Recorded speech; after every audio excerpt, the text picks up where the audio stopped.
Minsan sa buhay natin ay hindi mo kailangan maging maganda o gwapo para magustuhan ka ng taong natitipuhan mo. Dahil may ibang tao na hindi tumitingin sa estado ng buhay at panlabas na anyo upang ito'y iyong magustuhan. Bagamat titignan nila ito sa kagandahan ng ugali at may busilak na kalooban. Kaya narito ang 5 lalaki na nakajackpot ng magagandang dayuhan. At kung di ka pa nakasubscribe sa aking channel ay isubscribe mo na at i-click na rin ang notification bell para lagi kang ma-notify sa mga every upload namin. Pagdating sa pagmamahalan ay wala itong pinipiling itsura, sukat, timbang, o kulay dahil hindi ito mahalaga sa dalawang taong nagmamahalan. At ang una sa ating listahan ay ang Pinoy surfer na si John Mark Topong na nakabihag ng puso ng magandang dayuhan na si Danny Yus.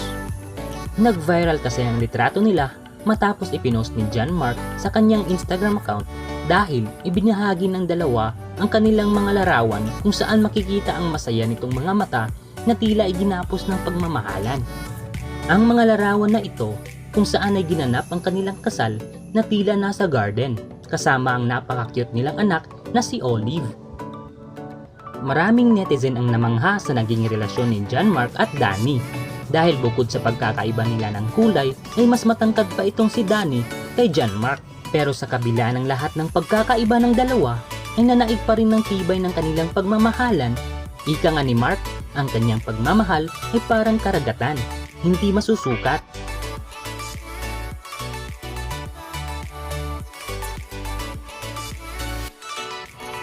Isang Dutch naman na si Lisa Verwage ang nahulog sa galing ng isang surfer galing La Union na si Roger Kasugay. Nag-viral din kasi sila matapos kinunan ng litrato sa isang kainan na sweet na sweet. Bago nakilala ni Roger si Lisa ay galing raw muna ito ng Cebu para sa isang internship. Nagtrabaho si Lisa dito bilang social worker sa isang shelter na mga biktima ng sexual exploitation. At bago bumalik si Lisa sa Netherlands, ay gusto niya munang matutong mag-surfing. Kaya lumipad agad ito papuntang La Union at dito na nga niya nakilala si Roger na dati ay nahihiya pang turuan si Lisa pero di nagtagal ay nasanay na rin daw itong si Roger at di nila namalayan na in love na pala sila sa isa't isa. Dahil din sa galing ni Roger sa pagsusurfing ay mas lalong nahumaling si Lisa kay Roger. At nitong nakaraang taon nga ay nanalo si Roger bilang kauna-unahang gold medalist sa surfing sa Southeast Asian Games. At nagawaran din si Roger sa mismong araw din yon bilang isang bayani dahil niligtas niya ang kalaban rin niyang surfer na nabalian ng paa habang ito'y nasa alon. Binalikan ni Roger ang kalaban niya at di na niya inisip ang kompetisyon at ang gold medal. At sa huli ay nasungkit nga nitong si Roger ang gold medal. Dahil dito ay mas lalong naging matatag ang pagsasama ni Lisa at Roger at hanggang ngayon ay magkasama pa rin ng dalawa.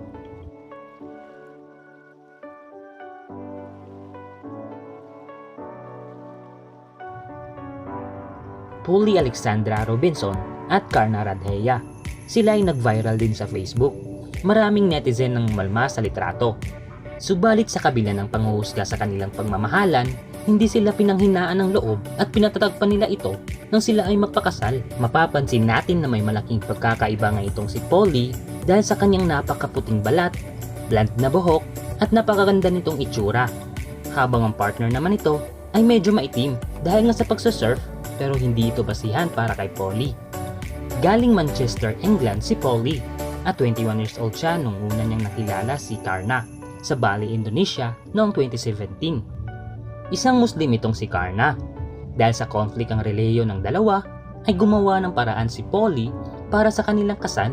At bago sila ikasal, ay nagpa-convert muna itong si Polly into Islam sa loob ng 6 na buwan bago maikasal kay Karna at ikinisal sila sa isang traditional Muslim ceremony sa lugar ng lalaki, kasama ang mga pamilya nito.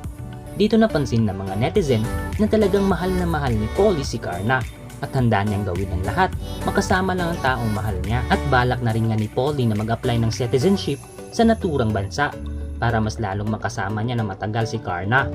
At ang pagmamahalan nila ay nagpapatunay na hindi yan lang ang anumang harang at hindi rin pamantayan ng kagandahan at anuman ang lahi o relihiyon nito. Dahil alam nila sa mata nila, nung una pa lang silang nagkita Ika nga na love at first sight sila, kaya sumabay na rin sila sa agos ng tadhana at ng mahalan hanggang magkasalan.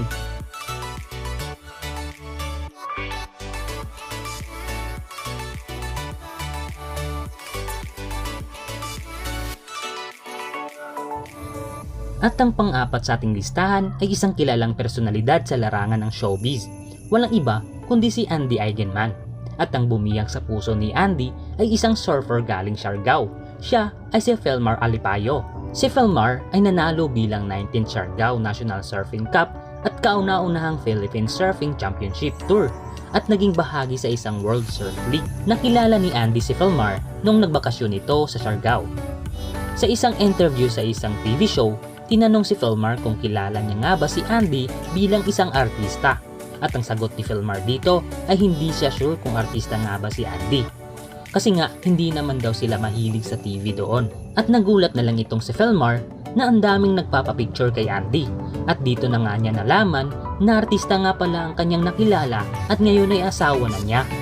Talaga namang napakaswerte ni Felmar dahil nakilala niya si Andy na sobrang ganda at higit pa riyan, tanggap ang buong pagkatao niya at estado niya sa buhay. At sabi nga ni Andy sa isang post na handa niyang ibenta ang lahat ng kanyang ari-arian, makasama lang niya ang mahal niya sa buhay at gusto niyang mabuhay ng normal na malayo sa gulo at ingay, lalong-lalo na sa showbiz industry. Ngayon ay masaya si Andy kasama si Felmar at ang kanilang napaka-cute na anak na masayang namumuhay sa isang isla. Maraming netizen ang napamangha dahil sa ipinakita ni Andy na pagpapakatotoo niya sa sarili, naway maging inspirasyon sa lahat na hindi kailanman sukatan kung sino ka man, artista man o hindi, basta't ang importante ay mahal niyo ang isa't isa.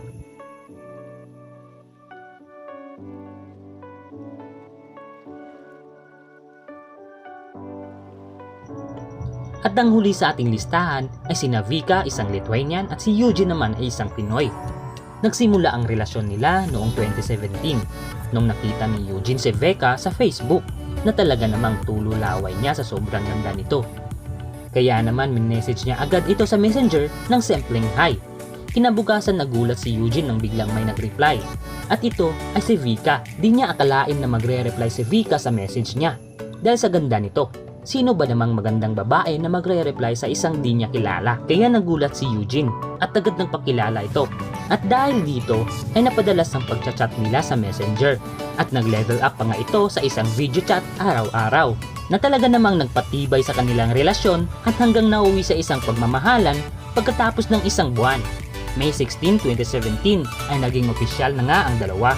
Pagkatapos ng isang taon ng long distance relationship ay nag-decide itong si Vika na pumunta ng Pilipinas. At walang sapat na pera si Vika papuntang Pilipinas kaya binigyan siya ni Eugene ng pamasahe papunta dito. At di kalaunan ay nagkita na nga itong dalawa at kitang-kita na talagang gusto nila ang isa't isa. Pero pansamantalang pagkikita lamang ito at babalik agad itong si Vika. Malungkot mang isipin na di magtatagal si Vika sa Pilipinas dahil nga naka-tourist visa lamang ito. At noong taon din yon ay bumalik na nga si Vika sa kanila. Napakalungkot ni Eugene sa mga araw na yon.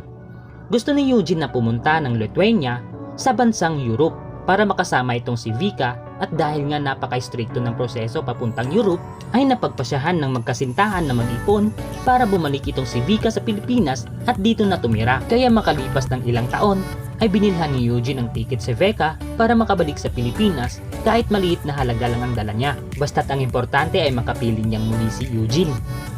Kahit marami mang nagtataas ng kilay sa kanilang relasyon sa tuwing nakikita ang dalawa na sweet, ay binabaliwala ni Eugene lahat. At tinutulungan naman ni Vika si Eugene na wag na lang itong pansinin. At ngayon ay patuloy pa rin na lumalaban sa anumang pagsubok at hamon nila sa buhay. Ngayon ay may sariling YouTube channel na silang dalawa at masayang naninirahan sa iisang bubong at nagmamahalan.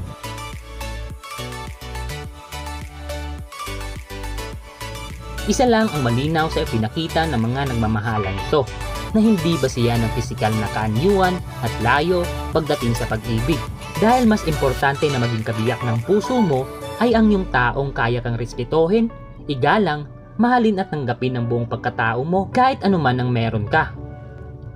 Kaya kung nagustuhan mo ang video na to, ay i-like mo na at i-share na rin sa mga kapamilya mo. Maraming salamat!